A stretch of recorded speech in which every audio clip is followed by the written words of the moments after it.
बाबा जी और हुजूर जी की प्यारी साध संगत जी, राधा स्वामी जी हमारे चैनल में आपका सच्चे दिल से स्वागत करता है।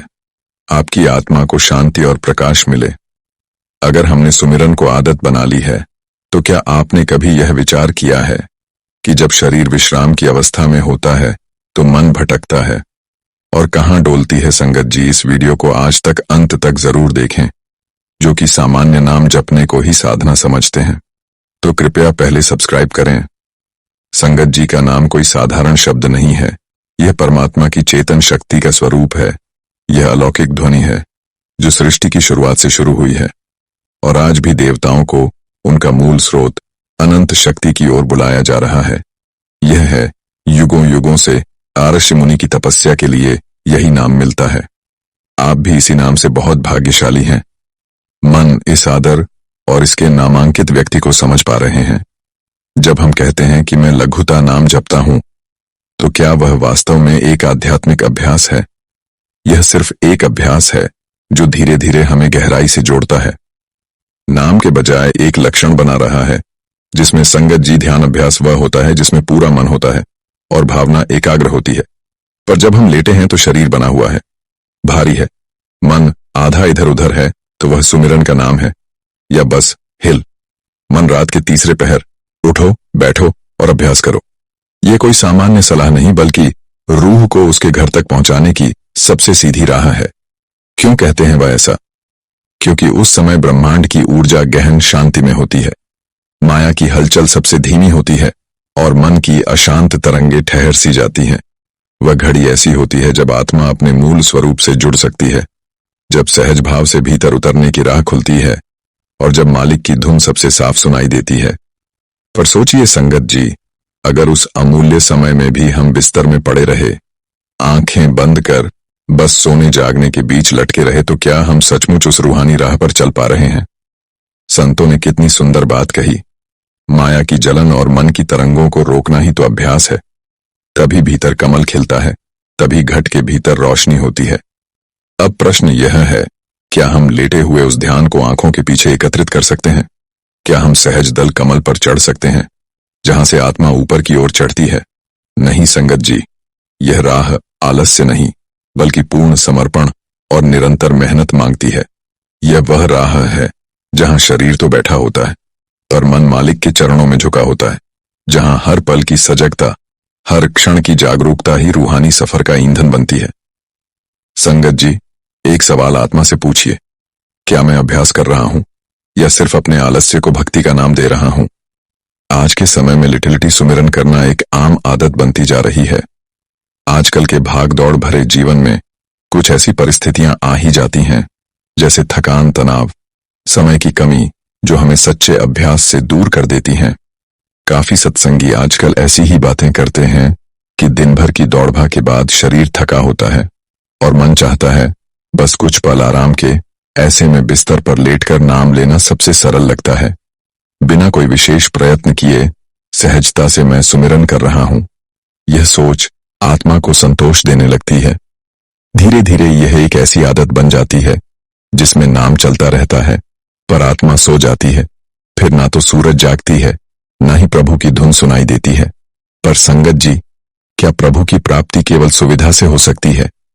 क्या जिसने सृष्टि रची, जो सबका आधार है, उसे हम आलस्य में पड़े पड़े पा सकते हैं? हाँ, अगर कोई शरीर से असमर्थ है, जैसे वृद्धावस्था, बीमारी या कोई विशेष परिस्थिति हो, तो वह क्षमा योग्य है। उस अवस्था में मालिक स्वयं उनकी मदद करता है और उनके नाम को स्वीकार करता है। लेकिन जब एक जवान शरीर, सजग मन और संतों की प्रेरणा हमारे पास है, फिर भी हम आलस्य को गले लगाकर लेट जाते हैं, तो यह सुमिरन नहीं बल्कि अभ्यास का अपमान है। यह उस नाम की अवहेलना है जिसे पाने के लिए अनगिनत आत्माएं जन्म जन्मांतर भटकती रही हैं। आलस्य एक मीठा जहर है जो धीरे धीरे आत्मा को शून्य कर देता है, साधना की अग्नि को बुझा देता है और सबसे दुखद यह है कि हमें इसका एहसास भी नहीं होता। भजन के लिए जैसे रसोई के लिए एक स्थान होता है, वैसे ही एक पवित्र आसन है जहां बैठकर अभ्यास किया जाए। यही है सच्चा प्रयास, जैसा अभ्यास वैसा अनुभव। संगत जी, अब निर्णय आपका है। आप अभ्यास का दीप जलाएंगे या आलस्य के अंधकार में खो जाएंगे? संगत जी, यदि आप दिन में जागकर श्रद्धा से बैठकर अभ्यास करते हैं तो रात को सोते समय लेटिलिटी नाम लेना एक बोनस की तरह है, जैसे सोने पर सुहागा। हाँ, यह सही है कि लेटिलिटी भी अगर मन मालिक के नाम में जुड़ा है तो उसका असर जरूर होता है, पर असली कमाई, असली ध्यान तो बैठकर सच्ची लगन और सही मुद्रा में ही होता है। लेकिन यदि आपका पूरा अभ्यास ही लिटिलिटी नाम जपने तक सीमित हो गया है तो संगत जी, यह आत्मा की तरक्की नहीं बल्कि एक प्रकार की ठहराव की अवस्था है। आप कुछ अतिरिक्त नहीं कर रहे, बल्कि धीरे धीरे अपने ही आध्यात्मिक विकास की गति को रोक रहे हैं। जैसे कोई किसान खेत में बीज बोए बिना सिर्फ छांव में लेटा रहे और कहे फसल आ जाएगी, तो क्या सच में फसल आएगी? नाम की खेती भी मेहनत मांगती है, प्रेम, लगन और संकल्प से सींचना पड़ता है। संगत जी, नाम की शक्ति सही विधि से ही जागती है। कई लोग कहते हैं नाम तो हर जगह लिया जा सकता है। हाँ, यह बात एक स्तर तक सही है। नाम कोई साधारण शब्द नहीं, यह परमात्मा की चेतन शक्ति का रूप है जो सर्वत्र व्याप्त है। लेकिन संगत जी, क्या हर जगह और हर स्थिति में उसका एक जैसा असर होता है? क्या बैठकर ध्यान पूर्वक जपा गया नाम और लेटे अचेतन अवस्था में लिया गया नाम, दोनों का प्रभाव एक सा होता है? नहीं। जब आप तन मन से जागृत होकर बैठकर सुमिरन करते हैं तो नाम रूह को रूहानी मंडलों की ओर ले जाता है। एक एक धुन आत्मा के द्वार खोलती है। पर जब आप लेटे होते हैं तो शरीर विश्राम में मन डीला और ध्यान बिखरा हुआ होता है। ख्याल उठने की बजाय नीचे गिरने लगते हैं। जैसा कि वाणी में आया है, इस पौड़ी ते जो नर चुके सो आए, जाए दुख पाए। जो इस साधना की सीढ़ी से चुके वह दुख में डूबा ही रहता है। इसलिए उठिए, अपने लिए एक पवित्र स्थान बनाइए, भजन का आसन लगाइए, गुरुओं ने जिस मुद्रा और विधि से अभ्यास बताया है उसे अपनाइए। तब देखिए कैसे आत्मा उड़ती है, कैसे भीतर संगीत बजता है, कैसे शब्द की धुनें अंतर के द्वार खोलती हैं। सुमिरन का मूल है सजगता। प्रेम और समर्पण लेटने से शरीर नींद की ओर झुकता है और आत्मा का जुड़ाव ढीला पड़ने लगता है। ऐसा नाम जब केवल यांत्रिक बनकर रह जाता है, जैसे कोई मशीन बोल रही हो, आत्मा नहीं। गुरु महाराज जी कहते हैं, जिस ध्यान में तल्लीनता ना हो वह नाम जब आत्मा को ऊपर नहीं उठाता। संगत जी, अब आप ही बताइए, क्या कभी ऐसा हुआ है कि आपको भूख लगी हो और आप सोते सोते यह सोचने लगे कि आप खाना खा रहे हैं? क्या इससे आपकी भूख शांत हुई? बिल्कुल नहीं। जैसे कोई भूखा व्यक्ति सोते सोते सपना देखे कि वह खा रहा है, वैसे ही सोते हुए नाम लेना सपना केवल एक भ्रम है। वह वास्तविक तृप्ति नहीं दे सकता। भले ही आप जितना चाहे सोते हुए यह कल्पना करें कि आप खा रहे हैं, लेकिन आपकी असली भूख तब तक शांत नहीं होगी जब तक आप असल में खाने का प्रयास नहीं करते। उसी तरह जब आप सोते हुए नाम लेते हैं तो वह केवल एक शारीरिक क्रिया बनकर रह जाती है। वास्तविक ध्यान और आत्मिक उन्नति तभी संभव है जब आप सजग होकर सही विधि से ध्यान करें। नाम की शक्ति अद्भुत है, लेकिन उसका वास्तविक अनुभव तभी होता है जब हम उसे जागरूकता और ध्यान के साथ अपनाते हैं, ना कि केवल एक स्वप्न जैसा। अब एक प्रश्न, संगत जी, अगर कोई बुजुर्ग है जिसने जीवन भर साधना की है, अब वह बैठ नहीं सकता, तो क्या उसका लेटे हुए सुमिरन बेकार है? बिल्कुल नहीं। उसने वर्षों तक साधना की है, उसने अभ्यास की बुनियाद डाली है। अब वह लेटे हुए भी वही अनुभव पा सकता है। परंतु जो कभी बैठकर ध्यान और साधना में तल्लीन नहीं हुआ, वह लेटे हुए सुमिरन करेगा तो संगत जी, वह सो जाएगा। नींद, ख्याल और दुनियावी आसक्तियां सब हावी हो जाएंगी। इसलिए ध्यान की शुरुआत हर व्यक्ति को सजगता से करनी चाहिए। लिटे लिटे सुमिरन के खतरे मन बहुत जल्दी भटकता है। कभी बीते दिन की बातें, कभी कल की चिंता, नींद और स्वप्न के बीच सुमिरन गुम हो जाता है और जब उठते हैं तो लगता है कि कुछ हुआ ही नहीं। जो साधना आत्मा को ऊपर उठाने वाली होती है वह बस मन की तसल्ली बनकर रह जाती है।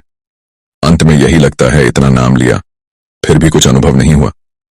संगत जी, अंदर की यात्रा सजगता मांगती है, आराम नहीं।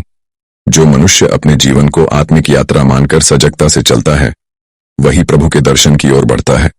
संगत जी, नाम की शक्ति अनंत है, लेकिन जैसे दूध उबालने के लिए बर्तन, आंच और समय चाहिए, वैसे ही आत्मा को ऊपर उठाने के लिए भी सही आसन, सही समय और सतत अभ्यास चाहिए। नाम की महानता को अभ्यास से जोड़ो, न कि आराम से। लिटिलिटी नाम लेना पाप नहीं है, लेकिन अगर वही अभ्यास बन जाए तो आत्मा ऊपर नहीं जा सकेगी। भजन को आदत नहीं, अर्पण बनाओ। और याद रखो, जब आत्मा गुरु के चरणों में बैठकर नाम से जुड़ती है तो वही क्षण परमात्मा से मिलन का द्वार खोल देता है। बाबा जी का उपदेश, नाम जपने के लिए समय, श्रद्धा और एकाग्रता चाहिए।